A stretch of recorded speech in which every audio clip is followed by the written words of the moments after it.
오늘은 나훔 계감부터 나훔 같이 한번 살펴보도록 하겠습니다. 나훔, 이름의 뜻이 있습니다. 이름의 뜻이 뭐라고 되어 있습니까? 위로, 위안, 그렇게 되어 있습니다. 나훔이라고 하는 이름 자체가 나함이라는 히브리어에서 나왔다고 생각이 됩니다. 나함 하면 위로한다, 긍휼히 여긴다, 불쌍히 여긴다. 여러분, 또 위로한다는 것의 또 다른 뜻은 무엇이냐면 같이 아파한다는 것입니다. 같이 아파한다. 공감한다라고 하는 단어가 있는데 영어로는 compassion입니다. compassion 들어보셨죠, 여러분? 아프리카나 어려운 곳에 아이들 돕는 단체도 compassion이 있는데 come은 together, 함께라는 뜻입니다. passion은 the passion of Christ라고 하면 그리스도의 순환, 고난이 됩니다. 그래서 compassion이라고 하는 것은 근본적으로 그 사람을 공감해 주는 것이고 그걸 통해서 위로해 주는 것인데, 공감의 가장 기본은 고통을 같이 나누는 것입니다. 기쁨을 나누는 것도 대단히 중요합니다. 그러나 우리의 삶에서 가장 도움이 필요할 때는 고통의 시간, 어려움의 시간을 지나갈 때, 그럴 때 어떻게 해야 됩니까? 같이 있어줘야 됩니다. 장례식을 우리 지난주에도 치렀습니다. 여러분, 장례식을 치르는 가정 뭐가 제일 필요합니까?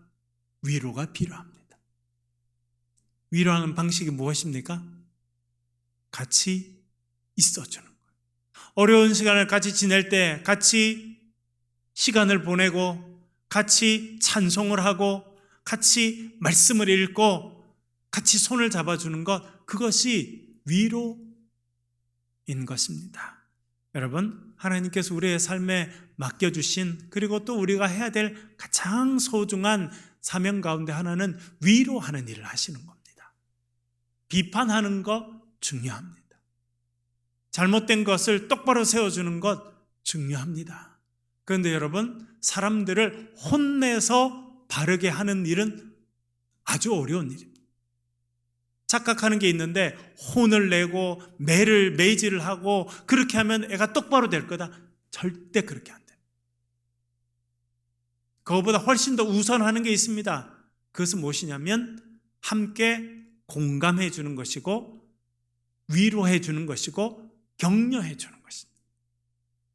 너 참 잘하고 있다라고 이야기해 주는 것이 그 사람이 훨씬 더 힘을 내고 바르게 될 가능성이 많습니다. 그것이 우선한다는 것입니다. 그것만 해야 된다는 것은 아닙니다. 순서가 바뀌면 안 됩니다.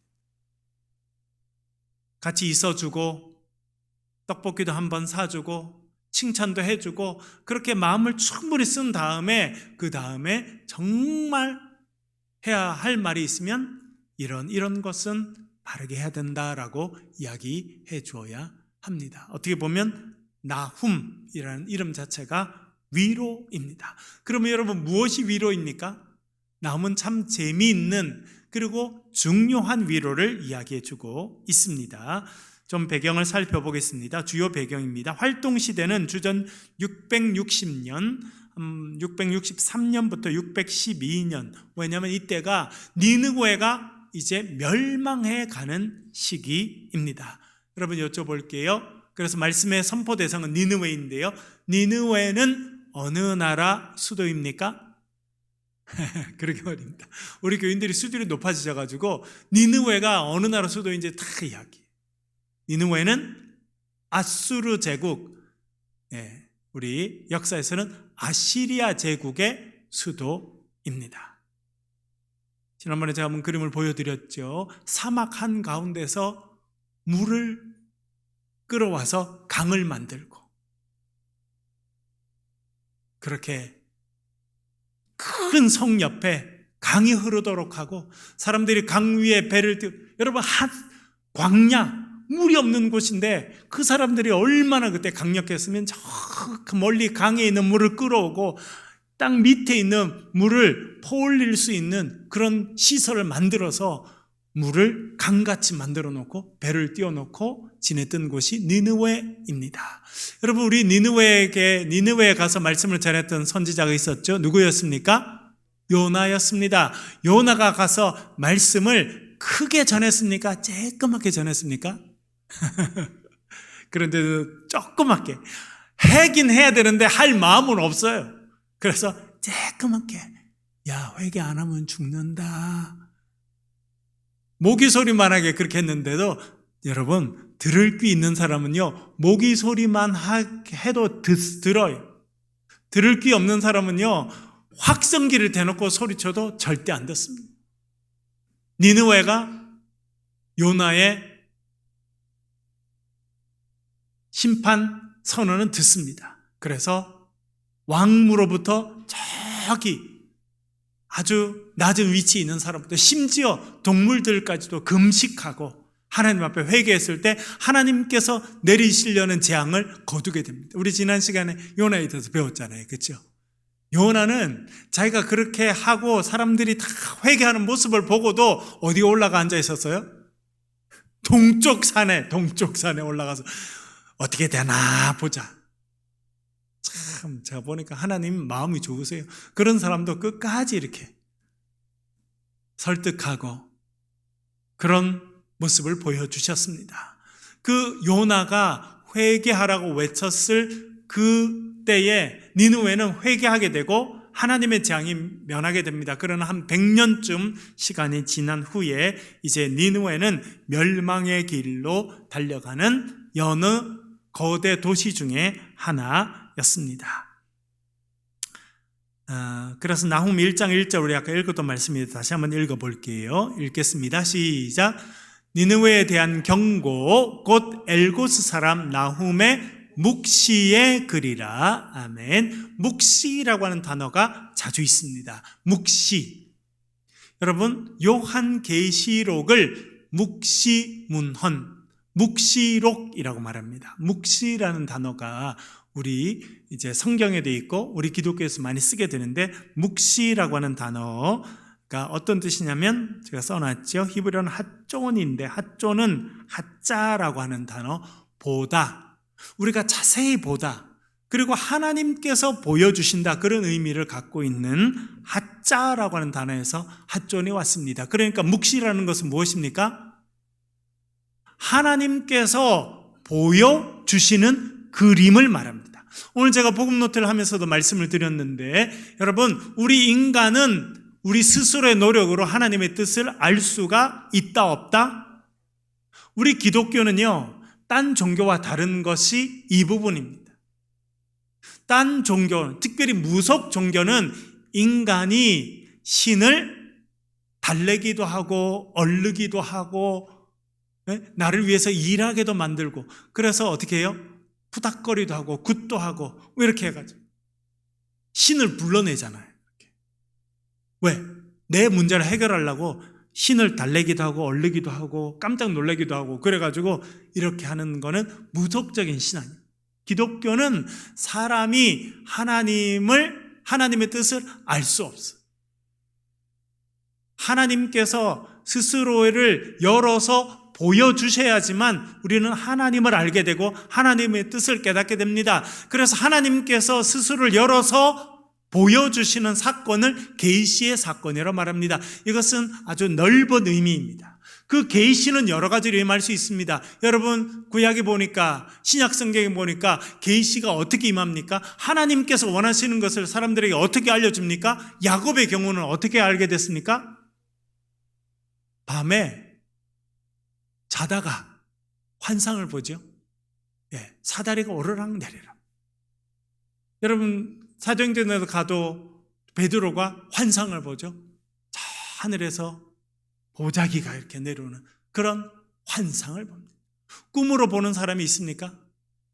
꿈으로 보는 경우도 많죠. 또 바로도 꿈으로 하나님 말씀하신 걸 듣습니다.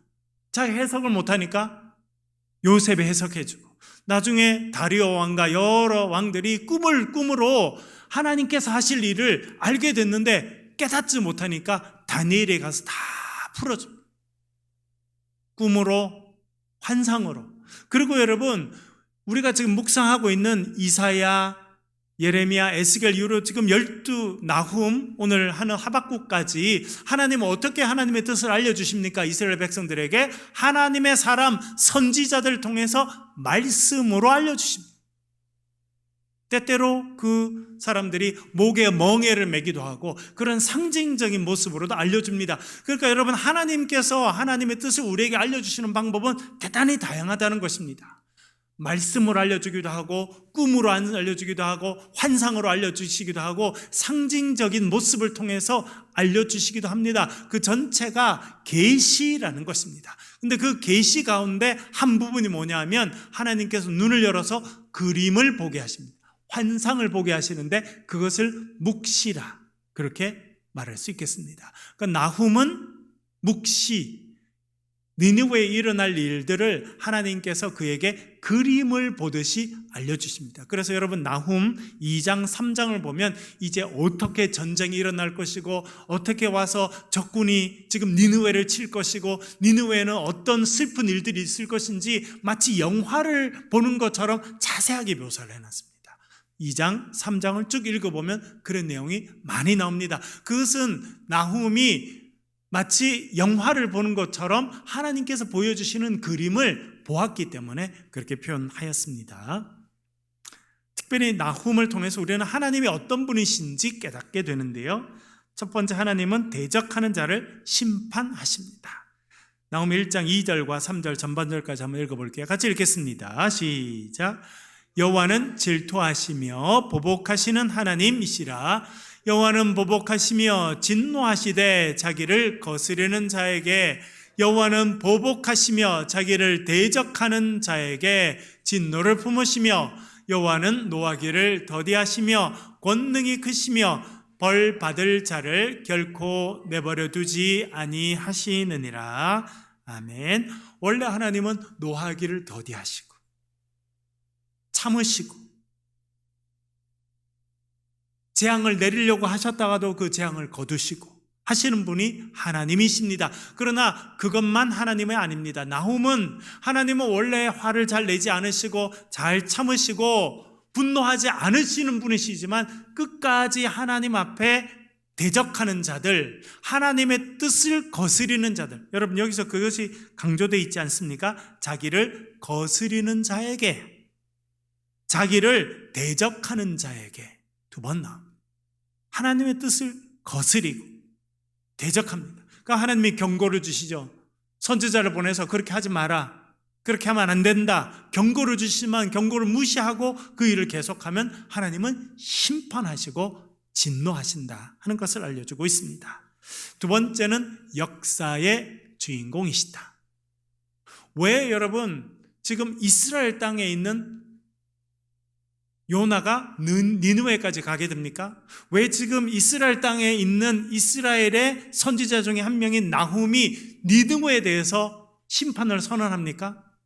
하나님은 이스라엘의 하나님, 유대인의 하나님이 아니라 온 세계의 하나님이시라는 것을 알려주고 있습니다. 그래서 하나님은 온 세계의 왕이시고 역사의 주관자이시다라고 하는 것을 나훔이 말씀하고 있습니다. 1장 13절 읽어보겠습니다. 1장 13절 시작. 이제 내게 지운 그의 멍에를 내가 깨뜨리고 내 결박을 끊으리라. 아멘. 여러분, 이 당시 니느웨는 아수르는 대제국을 형성하게 됐습니다. 여러분 다시 한번 보면 아수르 제국이 있습니다. 신아시리아 제국입니다. 이 제국이 어디에 망하게 됩니까? 아수르 제국 다음에 어느 제국이 나옵니까? 바벨론이. 바벨론 다음에 어디가 나옵니까? 페르시아가 나오고, 페르시아 다음에 어디가 나옵니까? 헬라 제국이 나오고, 헬라 제국 다음에 어디가 나옵니까? 로마 제국. 이게 지금 큰 흐름에 소위 말하는 서양사의 가장 중요한 흐름입니다. 이 아시리아 제국, 그 아시리아 제국이 팽창하면서 어떻게 했냐면 옆에 있는 나라들을 정복합니다. 그리고 거기다가는 무거운 짐을, 조공을 요구합니다. 여러분, 우리나라도 1636년 어디가 쳐들어왔습니까? 청나라. 조선시대 내내 여진족, 북방민족, 오랑캐라고 생각했던 그 사람들이 큰 힘을 가지고 와서 우리나라를 칩니다. 남한산성에 도망갔어요. 한양에서 빠져나와가지고 남한산성 갔는데 2달을 못 버티고 나와서 왕이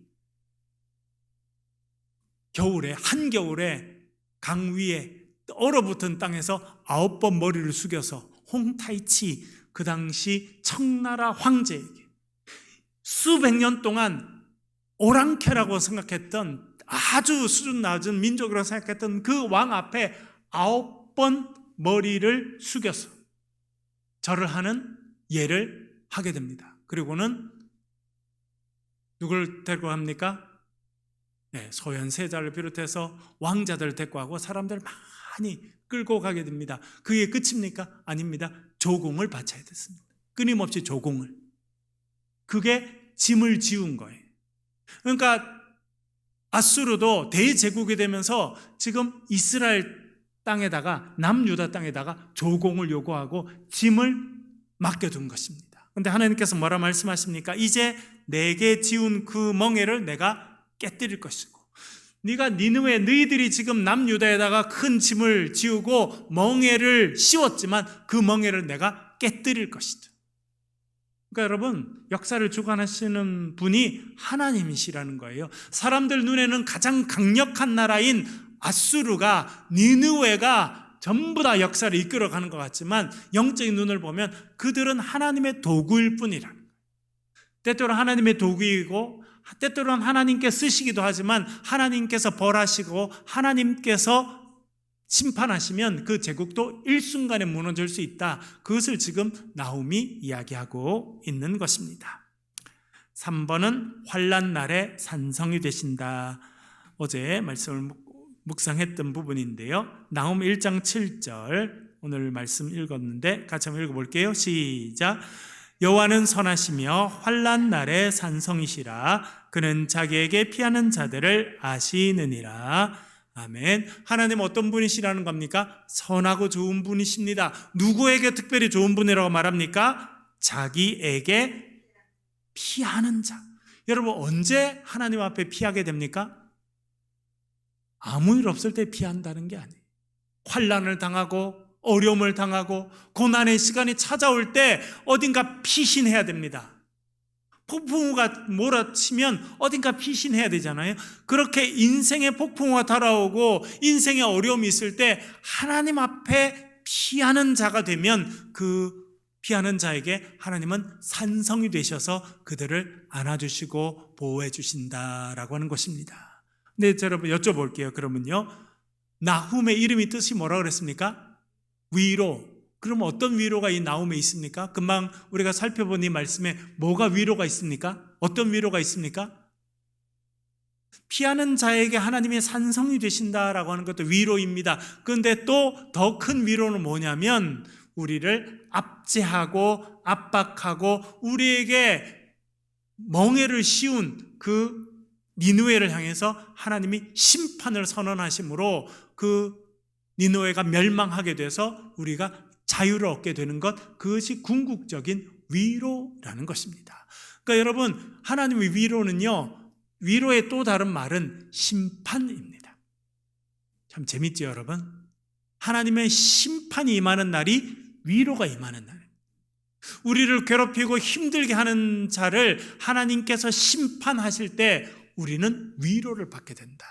그렇게 이해해 볼 수 있겠습니다. 그래서 나훔은 하나님께서 이스라엘 백성들을 괴롭히는 니느웨를 심판하심으로 이스라엘을 위로하신다 하는 메시지를 우리에게 전달해 주고 있습니다.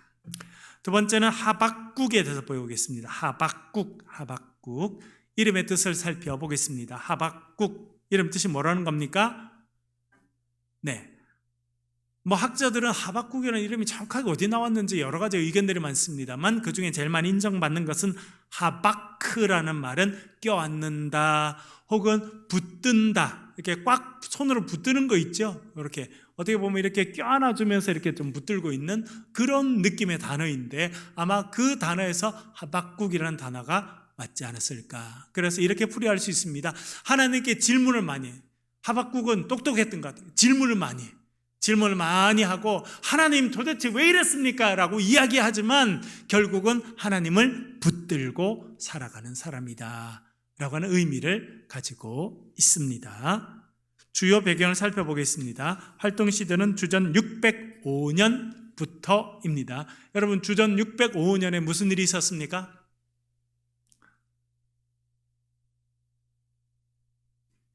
여러분 반복해서 잘 아시죠? 주전 605년에 무슨 일이 있었습니까? 남유다에 누가 끌려갔습니까? 다니엘과 세 친구들이 끌려간 데가 주전 605년 1차 포로로 끌려갔을 때입니다. 그러니까 지금 활동 무대는 남유다인데요. 어떤 때라는 것입니까? 이제 남유다가 바벨론의 팽창에 의해서 고생하다. 여러분, 조그만 나라들은요 쉴 데가 없어요. 여러분, 좀 전에 제가 말씀드렸죠. 나훔이 언제까지 활동했다고요? 612년까지. 왜? 그때까지가 아수르가 팽창했다가 멸망하는 때가 612년입니다. 그래서 612년에 아수르가 멸망하게 되고 어떤 나라가 세워지냐면 바벨론, 신바벨론 제국이 세워지게 됩니다.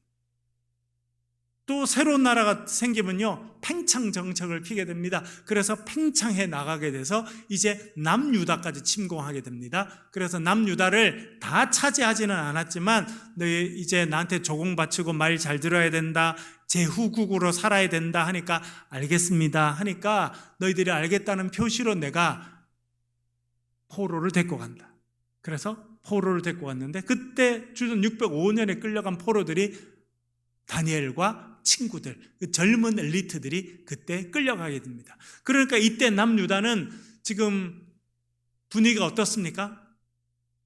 점점 멸망으로 가까이 가고 있는 어려운 시대였다라고 하는 것을 알게 됩니다. 그래서 하박국은 605년부터 활동을 했다고 생각되는데요. 하박국의 특징은 뭐냐면 머리가 좋았던가 봐요. 질문해요.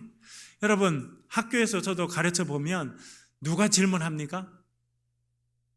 생각이 많은 학생들, 똑똑한 학생들이 질문이 있는 학생들은 뭔가 생각이 많고 뭔가 의문이 많고 그래서 좀 적극적인 마음을 갖고 있기 때문에 질문하게 되는 것입니다. 여러분, 질문이 있습니까? 없습니까? 살면서 질문이 많죠. 하박국도 질문하게 됩니다. 어떤 질문하고 있는지 살펴볼게요, 여러분. 하박국의 질문과 하나님의 대답인데요. 하박국은 큰 두 개의 질문을 갖고 있습니다. 그리고 하나님께서 거기에 대해서 대답을 2번 하시는 것으로 이어져 있습니다. 첫 번째 하박국의 질문, 그리고 하나님의 대답이 있습니다. 첫 번째 질문은 왜 저의 부르짖음에 응답하지 않으십니까? 여러분, 이 질문 여러분 하십니까? 안 하십니까? 우리도 자주 하죠. 하나님, 제가 이렇게 어려운데, 제가 이렇게 부르짖는데 왜 하나님 빨리 대답 안 하십니까? 왜 저에게 대답을 안 주십니까? 우리도 질문하는데 하박국도 그런 질문을 하고 있다는 것입니다. 1장 2절 읽어볼게요. 하박국 1장 2절입니다. 같이 읽겠습니다. 1장 2절 시작. 여호와여, 내가 부르짖어도 주께서 듣지 아니하시니 어느 때까지리까? 내가 강포로 말미암아 외쳐도 주께서 구원하지 아니하시나이다. 아멘. 제가 대학 1학년 때 읽었던 책 엔도 슈샤쿠라고 하는 분이 쓴 침묵이라는 책이 있습니다. 하나님, 일본에 복음이 전해졌을 때 많은 사람들이 종교를 받아들였는데 그때는 카톨릭이었는데 대대적인 박해가 시작돼서 많은 사람들이 죽어가게 됩니다. 그래서 질문을 던집니다. 하나님, 하나님의 백성들이 이렇게 죽어가는데 하나님 왜 응답하지 않으십니까? 그래서 하나님의 침묵을 경험하는 그 부분을 소설로 쓴 부분이 있었는데요. 하박국도 이야기합니다. 하나님, 지금 보세요, 여러분. 605년이죠. 605년. 남유다가 멸망으로 달려가고 있습니다. 요시야 왕이 있을 때까지는 나라가 너무 좋았어요. 그러나 훌륭한 왕이 죽고 난 다음에 그 다음에 나라가 엉망이 됩니다. 요시야의 자녀들, 그 후손들이 지혜롭지 못하고 아버지를 따라가지 못해요. 그래서 나라가 혼란 가운데 있으니까 바벨론이 팽창하고 그 바벨론 가운데서 사람들이 포로로 끌려가는 처참한 시간을 겪고 있습니다. 그래서 하박국이 하나님, 이 나라 도대체 어떻게 하면 좋겠습니까? 하나님, 왜 하나님의 백성들이 이렇게 고난을 당합니까? 라고 질문했는데 하나님께서 듣지 않으시고 응답하지 않으신다고 그는 느꼈던 것입니다. 그런데 하나님께서 뭐라 대답하시냐면 내가 갈대아 사람 바벨론 사람들을 심판의 도구로 쓸 것이다. 그렇게 알려주십니다. 내가 갈대아 사람 바벨론 사람들이 일으킬 것이다. 그렇게 말씀하십니다. 그랬더니 하박국은 머리가 좋아요. 머리가 좋은 사람은 그 하나님의 대답에 의문이 또 생겼어요. 그래서 뭐라고 이야기를 하느냐면 두 번째 질문이 있습니다. 뭐라고 질문하는지 제가 써놨죠. 하박국이 두 번째 질문합니다. 첫 번째, 하나님 왜 우리를 구원하지 않으시고 우리를 왜 그냥 두십니까? 그랬더니 바벨론을 내가 심판의 도구로 쓸 것이다. 그렇게 말씀하시니까 딱 그 말씀을 듣고 두 번째 질문 하박국이 이렇게 합니다. 하나님, 더 악한 나라가 어떻게 심판의 도구가 될 수 있습니까? 라고 질문합니다. 1장 13절 읽어볼게요. 1장 13절, 하박국 1장 13절이요. 시작. 주께서는 눈이 정결하심으로 악을 참아 보지 못하시며 패역을 참아 보지 못하시거늘 어찌하여 거짓된 자들을 방관하시며 악인이 자기보다 의로운 사람을 삼키는데도 잠잠하시나이까. 아멘. 여기서 제일 마지막 표현해 보세요. 악인이 자기보다 의로운 사람을 삼키는데도 잠잠하십니까? 하나님께서 지금 바벨론을 도구로 사용하시겠다는데 바벨론이 이방 사람들 아닙니까? 하나님을 알지 못하는 백성이고 지금 남유다 백성들은 아무리 우상을 섬기고 하나님의 뜻에서 벗어났다 하더라도 하나님의 사랑을 입은 저 바벨론 사람들보다는 좀 더 괜찮은 민족이 아닙니까? 그런데 어떻게 더 악한 자를 들어서서 이 하나님의 백성들을 심판하려 하십니까? 라고 질문하고 있습니다. 하박국이 질문을 잘했어요? 못했어요? 머리가 좋은가 봐요. 그런데 하나님께서 이렇게 대답하십니다. 의인은 그의 믿음으로 살 것이다. 하박국 2장 3절 4절 천천히 읽어보겠습니다. 2장 3절 4절 시작. 이 묵시는 결코 거짓되지 아니하리라. 비록 더딜지라도 기다리라. 지체되지 않고 반드시 응하리라.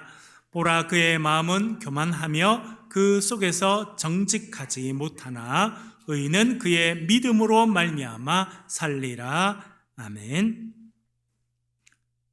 나훔도 하나님께서 이 세상의 주관자이시고 역사의 주관자이시다라고 하는 것을 이야기했습니다. 하박국도 마찬가지. 하나님 뭐라 말씀하시냐면 내가 바벨론을 잠시 도구로 사용하지만 바벨론도 내 뜻에 합당하지 않으면 내가 징벌할 것이다. 금방 심판이나 징벌이 임한다 할지라도 안 한다 할지라도 내가 결정하게 되면 반드시 심판이 임하게 될 것이다. 그래서 3절에 보면 그 종말이 속히 이르겠고 결코 거짓되지 아니하리라. 비록 더딜지라도 기다리라. 지체되지 않고 반드시 응하리라. 그러니까 네가 생각하는 만큼 그렇게 빨리빨리 되지 않더라도 바벨론도 하나님 뜻에 합당하지 아니하면 하나님께서 심판하실 거라는 겁니다. 그런데 그것은 우리의 정한 시간이 아니라 하나님의 때에 이루어질 것입니다. 그래서 우리의 시간 측면에 봐서는 더디 이루어지는 것 같고 안 이루어진 것 같지만 결국 하나님께서 그렇게 하실 것이라는 겁니다. 그 이야기는 2장 4절까지 이어집니다. 보라, 그의 마음은 교만하며 그 속에서 정직하지 못하나. 이것은 바벨론에 대한 이야기입니다. 바벨론이 교만합니다. 큰 나라, 교만. 지금도 여러분 큰 나라들이 교만합니까? 교만 안 합니까? 러시아는 세상에서 가장 넓은 땅을 갖고 있는 나라예요. 그 우크라이나 땅 좀 더 갖고 온다고 뭐가 달라지겠다고. 미국은요 초강대국입니다. 미국의 국방 예산이 우리나라 1년 예산보다 많습니다. 미국이 군대 쓰는 돈이요, 우리나라 1년 예산보다 많다는 거예요. 그래서 천조국이라고 부릅니다. 우리나라 1년 예산이 700조입니다. 700조. 어마어마어마. 그런데 우리나라 1년 예산보다 미국 국방비가 훨씬 더 많습니다.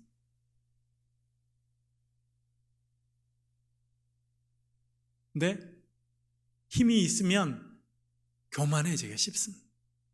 바벨론이 그랬다는, 그래서 그는 교만하고 정직하지 못한다. 그래서 심판이 임할 것이라는 거예요.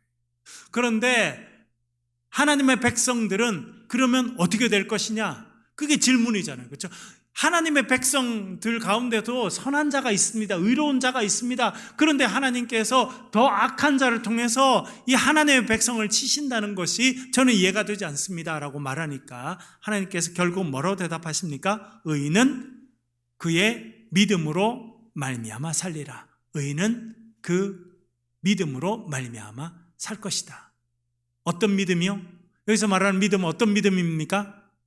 하나님께서 역사의 주관자이심을 믿는 믿음, 고난과 환난 가운데 있어도 하나님께 피하는 자에게 하나님께 산성이 되신다 하는 그 나훔이 말씀하시는 그 하나님을 믿는 믿음, 내 인생의 모든 것은 하나님께 있습니다 하고 하나님을 바라보는 그 믿음으로 살게 될 것이다 말씀합니다. 이렇게 하나님을 믿는 온전한 믿음 가운데 살아가는 자를 뭐라 말하냐면 남은 자라고 말합니다. 구약 성경에 최근에도 여러분 계속 남은 자에 대한 이야기가 있죠. 예, 여러분 이스라엘 백성들이 바벨론에 끌려갔다가 온 다음에 바뀐 중요한 일이 있습니다. 그는 신학적으로도 또 민족적으로 대단히 중요합니다. 그 전까지는 하나님의 백성으로 태어나서 아브라함의 피를 이어받고 율법만 지키면 다 구원받고 하나님의 백성이 된다고 생각했습니다. 제일 중요한 게 뭐냐면 혈통이었습니다. 혈통. 아브라함의 후손이냐 아니냐, 그게 다 중요했어요. 아브라함의 혈통이고, 그리고 정해진 율법을 어느 정도만 지키면 다 구원받을 것이라고 생각했습니다. 그런데 바벨론에 끌려갔다가 오면서 생각에 큰 전환이 이루어지게 됩니다. 그래서 이사야 6장에 보면 남은 자라고 하는 표현이 나오기 시작해서 이사야 때부터 이제 나오게 되는데, 바벨론에 끌려갔다 온 다음에 뭐가 어떻게 바뀌었냐면 아브라함의 피를 이어받은 것이 중요한 것이 아니라 하나님을 믿는 믿음이 중요해졌다. 그래서 의인은 오직 그의 믿음으로 말미암아 살 것이다. 그렇게 환난과 고난 가운데서도 하나님을 의지하고 하나님을 믿고 하나님을 신뢰하고 살아가는 사람들을 뭐라 그런다고요? 남은 자라고 말합니다. 그래서 이제 이사야 이후로 남은 자라고 하는 것이 성경에 계속 나오게 됩니다. 그 남은 자의 특징은 무엇이냐면 환난과 고난 가운데서도 하나님을 바라보는 믿음으로 살고 하나님은 그 믿음을 갖고 있는 자를 의롭다 여겨주신다는 것입니다. 이 하박국 2장 4절 하반절에 나오는 이 짧은 표현은요, 너무나 중요한 표현이 됩니다. 그래서 사도 바울이 로마서 1장 17절에 인용합니다. 갈라디아서 3장에 인용합니다. 히브리서 10장에 또 나옵니다. 그래서 신약에 나오는 우리는 어떻게 구원받느냐? 우리는 믿음으로 구원받는다라고 하는 말씀의 가장 중요한 근거는 이 하박국 2장 4절이 됩니다. 환난의 때, 고난의 때 남유다도 하나님의 선택받은 백성이었지만 망해가는 이때에 누가 살아남을 것이냐? 누가 하나님의 백성으로 남을 것이냐? 오직 믿음이 있는 자가 그 믿음을 통해서 살게 될 것이다 라는 하는 말씀을 하박국이 하고 있습니다. 이런 대화를 하면서 하박국이 자기의 모든 질문이 다 해결되지는 않습니다. 참 재밌는 것은 하박국은 뭐와 되게 비슷하냐면 욥기와 비슷합니다. 여러분 욥은 질문이 많았습니까? 없었습니까? 많았죠. 하나님께 질문할 게 너무너무 많았어요. 그러니까 하나님과 또 나중에 대화를 합니다. 그런데 여러분 욥이 한 질문에 하나님께서 정확하게 대답을 하십니까? 약간 동문서답 같이 딴 대답을 하십니까? 약간 욥 측면에 봐서는 약간 동문서답같이 딴 이야기를 하세요. 네가 창조의 때에 무슨 일이 있는 줄 아느냐? 바다 저 깊은데 무슨 일이 있는 줄 아느냐? 들에 있는 벌레들이 어떻게 살아가는지, 하나님 그런 이야기를 계속 하세요. 그런데도 참 신기한 것은 그런 대화를 하고 난 다음에 그가 완전히 바뀌게 됩니다. 하박국도 비슷합니다. 질문을 던졌습니다. 하나님 어떻게 더 악한 자를 선택해서 의로운 자를 치실 수가 있습니까? 하나님은 내가 심판할 자는 누구든 다 심판할 것이다. 그리고 의인은 믿음으로 살 것이다. 어떻게 보면 하박국이 한 질문에 대해서 하나님이 딱 정확하게 대답하지는 않으셨어요. 그러나 참 신기한 것은 욥이 그랬듯이 하박국도요, 하나님과의 대화를 쭉 하고 난 다음에 삶의 문제가 해결돼서 오히려 확신이 생기게 되고 변화가 있는데, 그 변화는 뭐냐면 고통과 환난과 어려움 가운데서도 뭘 하게 됐다는 거예요. 하나님을 찬양하게 됐어요. 그래서 하박국 3장은요 전체가 하박국이 드리는 찬양입니다. 악기를 연주하면서 하나님께 드리는 찬양입니다. 그 찬양의 핵심에는 이런 고백이 있습니다. 하박국 3장 17절 18절 읽어볼게요. 같이 읽겠습니다. 17절 18절 같이 읽겠습니다. 시작. 비록 무화과 나무가 무성하지 못하며 포도나무에 열매가 없으며 감람나무에 소출이 없으며 밭에 먹을 것이 없으며 우리 안에 양이 없으며 외양간에 소가 없을지라도 나는 여호와로 말미암아 즐거워하며 나의 구원의 하나님으로 말미암아 기뻐하리로다. 아멘. 엄청난 변화를 하박국이 경험하게 됩니다. 여러분 보세요.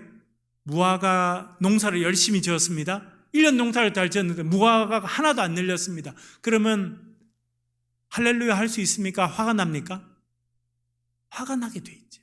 당연합니다. 포도나무를 심었습니다. 근데 포도가 하나도 안 열렸습니다. 밭에 소출이 없고 감람나무에 소출이 없고 밭에 먹을 것이 없고 우리는 있는데 양이 한 마리도 없어요. 그러면 절망해야 되고 낙심해야 되고 화가 나야 되고 그렇게 해야 되는데, 그가 깨닫고 나니까 그것보다 훨씬 더 중요한 게 있더라는 것입니다. 그건 무엇입니까? 하나님이 나를 사랑하시고 나를 선택하시고 내가 하나님의 백성으로 살아가서 하나님 한 분으로 인해 내가 만족하고 기뻐하고 사는 것이 가장 중요하다는 것을 깨닫게 됐다는 것입니다. 그래서 내가 여호와로 말미암아 즐거워하며 나의 구원의 하나님으로 말미암아 기뻐할 것이다 라고 고백하고 있습니다. 이 하박국의 고백이 저와 여러분의 고백이 되시길 주의 이름으로 간절히 축원합니다. 기도하겠습니다. 우리 말씀을 가지고 한번 기도하겠습니다. 하나님, 우리가 나훔처럼 하박국처럼 살게 하시고, 특별히 우리의 삶에 많은 질문이 있습니다. 해결되지 않는 질문들도 있고 해결할 수 없는 문제들도 있습니다. 그런 걸로 인해서 때때로 시험 들고 힘들고 질문하게 되지만, 무엇보다 하나님께서 우리를 선택하시고 우리를 사랑하심으로 인해서 즐거워하며 살아가는 인생들이 되게 해달라고